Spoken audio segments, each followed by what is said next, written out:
बोला है कि किसी के द्वारा एक ऑडियो मैसेज पवन जी के फोन में भेजा गया था कि ज्योति सिंह का इनसे संबंध है, उनसे संबंध है। उस एक ऑडियो की वजह से आज ज्योति सिंह यहाँ पे खड़ी है। आपके मतलब मिसअंडरस्टैंडिंग रही जो किसी लोगों ने आपके बारे में जी वो मिसअंडरस्टैंडिंग रही जिसे आज तक पवन जी ने क्लियर करने की कोशिश नहीं की।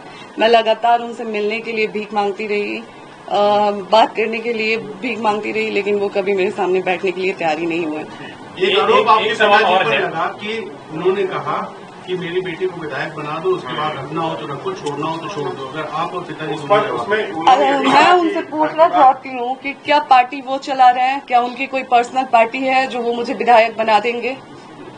आप ही बताएं, क्या कोई पार्टी उनकी पर्सनल पार्टी है जिससे वो मुझे विधायक बना देंगे? मेरे पिताजी किस उस पे जाके, हाँ, जब वहाँ पे पुलिस आया, मैं लाइव आई तो वहाँ पे ये बोला गया फिर उनके लोगों द्वारा कि आप फिर से लाइव आइए और बोलिए कि पुलिस पवन जी द्वारा नहीं बुलाई गई थी, तभी पवन जी आपके साथ दोबारा बैठेंगे। मैंने बोला ये मैं नहीं करूंगी, अगर ये मैं करती हूँ तो सवाल हम पे उठने लगेगा। तो फिर वहां से साफ साफ बोला गया कि फिर पवन जी नहीं आएंगे। फिर भी मैं रात भर रुकी वहां पे कि पवन जी आएंगे, मैं बात करूंगी, जाऊंगी। मैं बार बार लगातार उनके दोस्त हैं, उनके स्टाफ लोग थे, उन लोगों से पूछती रही कि क्या आप लोग पवन जी आ रहे हैं, क्या आ रहे हैं। लेकिन वो लोग लगातार रट एक ही लगा के रखे थे कि आप पहले लाइव आके बोलिए कि जो पुलिस आई थी, प्रशासन आई थी, वो पवन जी के द्वारा नहीं आई थी, तब आपको पवन जी के पास बैठाया जाएगा, तब आपसे पवन जी बात करेंगे। हम बोले भैया एक बार हमारी फोन से बात करवा दीजिए, हम एक बार वो हमसे ये सारी चीजें बोल दें। तो नहीं, वो फोन पे भी बात करने के लिए तैयार नहीं हो रहे हैं, वो नहीं आएंगे। फिर भी मैं रात भर वहां पे रुकी। जब मैं वहां पे रात भर रुकी तो उनके स्टाफ द्वारा सुनाया जा रहा था मुझे। पहले तो हम लोग पवन जी के कमरे में थे, मैं और मेरी बहन, तो वहां से आके बोला गया कि आप लोग यहाँ से निकल जाइए इस रूम से, क्योंकि यहाँ पे पैसे और ज्वेलरी, सारे गहने वहने रखे गए हैं। तो हम लोगों को भी डर लगा कि कल को ये लोग जब सिर्फ बात करने पे प्रशासन बुला सकते हैं, तो कल को ये लोग ये भी ब्लेम कर सकते हैं कि वहां से हम पैसे आभूषण लेके चले आए हैं। तो हम लोगों को उनके रूम से निकाल के सर्वेंट रूम में बैठा दिया गया और रात भर हम लोग, मैं, मेरे भाई बहन, हम लोग रात भर वहां पे रुके। दूसरे दिन भी हम लोग शाम तक रुके। फिर भी जब पवन जी नहीं आए और लगातार हम लोगों को इस चीज के लिए प्रेशर दिया गया कि लाइव आके आप बोलिए कि प्रशासन पुलिस द्वारा नहीं, प्रशासन पवन जी द्वारा नहीं आई थी, तभी बात होगी। फिर मैंने बोला नहीं, और वहां से फिर मैं निकल गई। इस डर से मैं निकली कि कल को ये लोग फिर मुझे आके ये बोल देंगे कि मैं पैसे आभूषण लेके भाग गई हूँ। और मैं निकलते वक्त उनके स्टाफ को खड़ा करवा के अपने बैग का पूरा वीडियो भी मैंने उनके सामने बनाया कि भैया आप लोग खड़े हो जाइए, मैं अपना बैग चेक करवा दे रही हूँ, मैं यहाँ से कुछ लेके नहीं जा रही हूँ, कल को आप लोग मेरे पे उंगली नहीं उठाएंगे। एक बात तो आपने कह दी कि ऑडियो मैसेज आया जिसकी वजह से आप लोग, दूसरी सवाल यह है कि क्या आपके पास भी ऐसी कोई जानकारी कभी आई थी पवन सिंह से संबंधित कि उनके कुछ लोगों से संबंध है जिसकी वजह से आपने विरोध किया और उसके बाद ये चीजें शुरू हुई?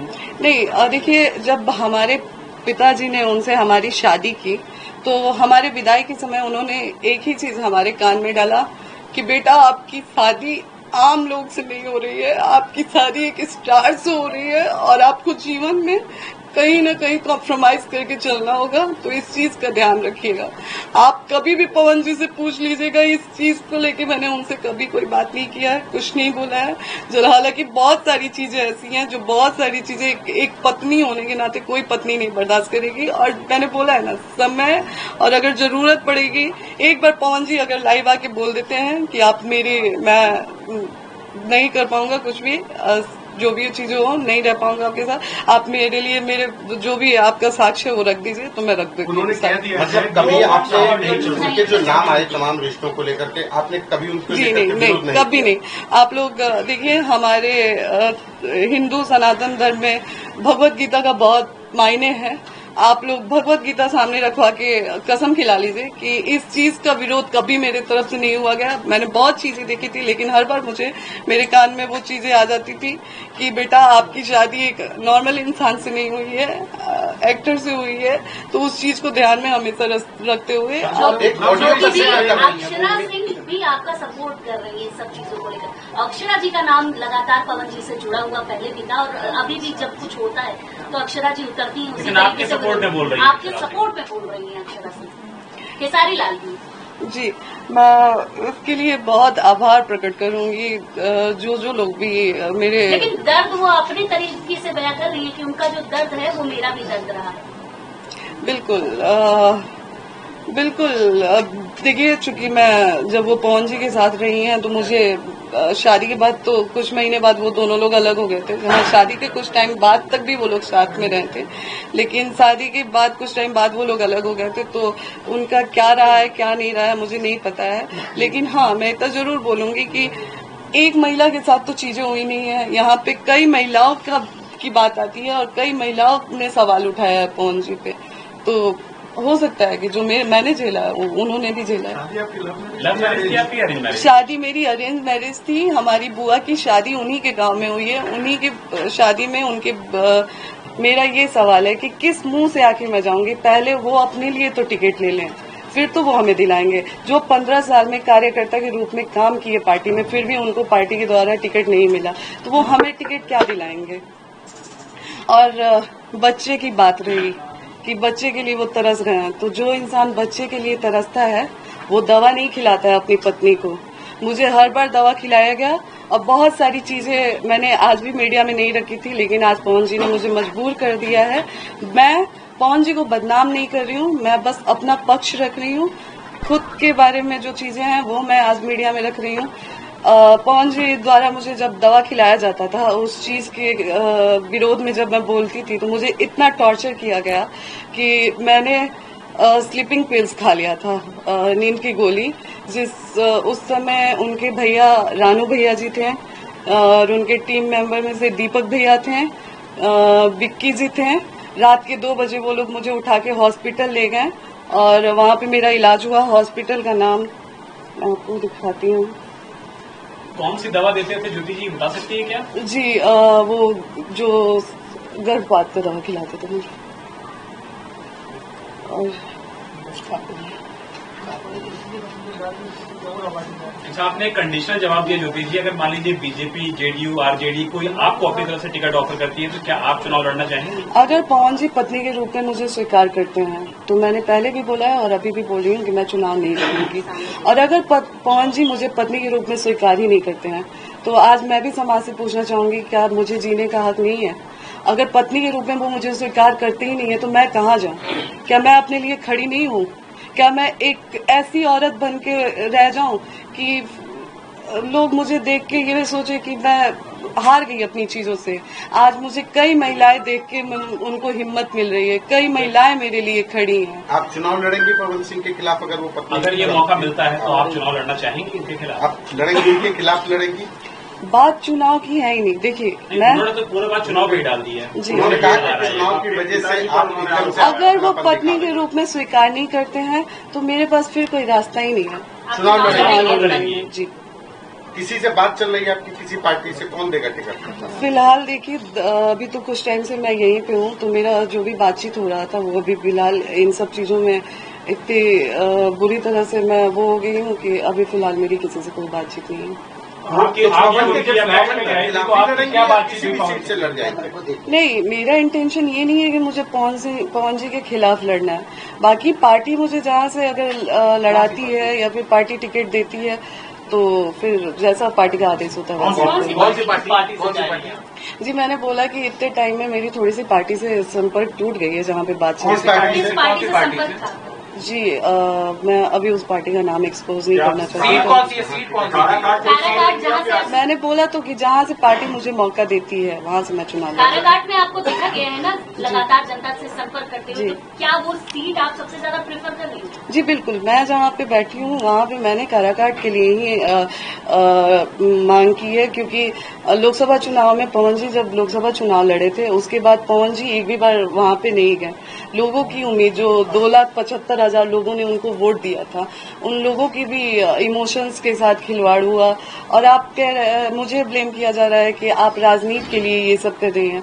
राजनीति के लिए तो आप इतने गिर चुके हैं कि आज आप जो 2,75,000 लोगों ने आपको वोट दिया है आप उनके भी नहीं हुए। आप अपनी पत्नी का तो छोड़ दिए, आप तो किसी के नहीं हुए। तो चुनाव के लिए, राजनीति के लिए मैं गिर रही हूँ या आप गिर रहे हैं? आप दोनों में दूरियां क्यों बनी? मतलब क्यों वो एक्सेप्ट नहीं कर पा रहे हैं? ये सवाल तो आप लोग पवन जी से पूछें। और एक और चीज जो पवन जी ने बोला है कि जब मामला कोर्ट में है तो एक सवाल आज लोगों से, जनता से मेरा भी है। मैं चाहूंगी कि जनता ये सवाल मेरे तरफ से पवन जी से करे, क्योंकि मेरे किसी भी सवाल का जवाब तो पवन जी दे नहीं रहे हैं। मैं कुछ भी पूछ रही हूँ तो वो बोल नहीं रहे हैं, तो शायद जो जनता में आके वो बात कर रहे हैं। तो एक सवाल मैं चाहूंगी कि जनता मेरे तरफ से पूछे, और मैं आग्रह करूंगी जनता से कि एक सवाल मेरे तरफ से जनता द्वारा पूछा जाए कि क्या जब वो लोकसभा चुनाव में मुझे बुलाए थे उस समय कोर्ट में मामला नहीं था? क्या जब दोबारा मेरे मांग में सिंदूर डाला गया उस समय कोर्ट में मामला नहीं था? क्या दोबारा जब पति पत्नी की तरह मुझे रखा गया उस समय चुनाव में मामला नहीं था? क्या जब लोकसभा चुनाव से पहले पवन जी मुझे अपने फ्लैट पे लेके गए उस समय कोर्ट में मामला नहीं था? मुझे पवन जी से बस एक ही सवाल है मेरा कि जब उन्होंने मुझे छोड़ ही दिया था तो फिर चुनाव में दोबारा बुला के मेरे मांग में सिंदूर क्यों डाला गया? मेरे साथ पति पत्नी जैसे क्यों रहा गया और मुझे चुनाव में क्यों बुलाया गया?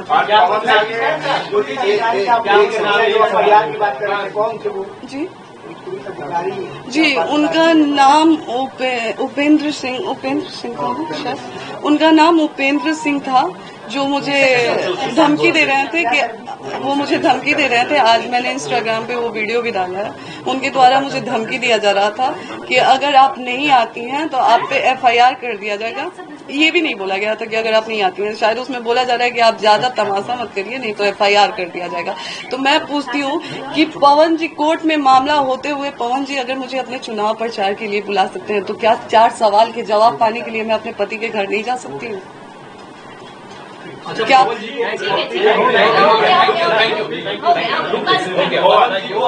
वायु श्रेणी की सुरक्षा मिल गई है? पवन जी को वायु श्रेणी की सुरक्षा मिल गई है। आपको क्या लगता है कि जो जिस पार्टी से अभी वो जुड़े हैं उनको किसी तरह का खतरा हुआ है, या आप अपने लिए क्या इस तरह की सुरक्षा की मांग करेंगे? सवाल जोड़ देता हूँ, प्रधानमंत्री नरेंद्र मोदी से, अमित शाह से, JP नड्डा से आप कोई अपील करना चाहेंगे? जी बिल्कुल, मैं एक सवाल भी करना चाहूंगी और मैं एक रिक्वेस्ट भी करना चाहूंगी कि बस मुझे इतना बताया जाए, क्या पत्नी जी हमारे आदरणीय श्री नरेंद्र मोदी जी से, हमारे आदरणीय मुख्यमंत्री जी आदित्यनाथ योगी जी से, हमारे आदरणीय अमित शाह जी से, कि क्या एक पत्नी मिलने जाती है पति से? क्या आप लोगों को लगता है कि एक महिला, मुझ जैसी महिला जो आज मैं कहीं की नहीं रह गई हूँ, क्या आप लोगों को लगता है कि मैं पवन जी को इतना हार्म कर सकती हूँ कि उनको ये सिक्योरिटी दी गई? तो आज जो खुलेआम उनके ही यूपी में ही हमें SHO द्वारा जो धमकी दी गई FIR की, और ऐसे हमारे साथ बिहेव किया गया, क्या हमारी सुरक्षा का क्या है? जो पवन जी के फैन द्वारा आए दिन मुझे धमकी मिलता रहता है, तो फिर हमारी सुरक्षा का क्या है? क्या एक पत्नी से उन्हें इतना खतरा हो गया कि उनको सुरक्षा दी गई? तो आज एक औरत होके जो मैं लड़ रही हूँ अपनी लड़ाई, तो हमारी सुरक्षा का क्या है? यूपी की बेटी हूँ मैं, क्या यही बेटी का मान सम्मान है? ठीक है, थैंक यू।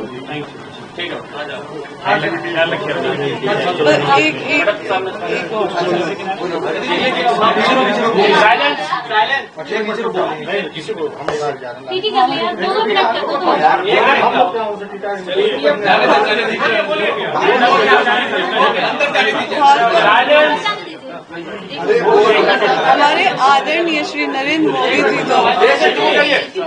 चुप हो जाओ। हमारे आदरणीय श्री नरेंद्र मोदी जी की तरफ से एक ऑपरेशन सिंदूर चलाया गया था। क्या मैं समाज की बेटी नहीं हूँ? मेरे सिंदूर का क्या है? क्या मेरा सिंदूर मायने नहीं रखता है? तो मैं आज आदरणीय श्री नरेंद्र मोदी जी से सवाल करती हूँ कि मेरे सिंदूर का क्या है? मेरे मान सम्मान का क्या है? मेरे सिंदूर के लिए कुछ नहीं होगा? क्या मैं समाज की बेटी नहीं हूँ? क्या मैं यूपी की बेटी नहीं हूँ? क्या मैं बिहार की बहू नहीं हूँ? हमारे भी सिंदूर का मान सम्मान का इज्जत रखा जाए, लाज रखा जाए।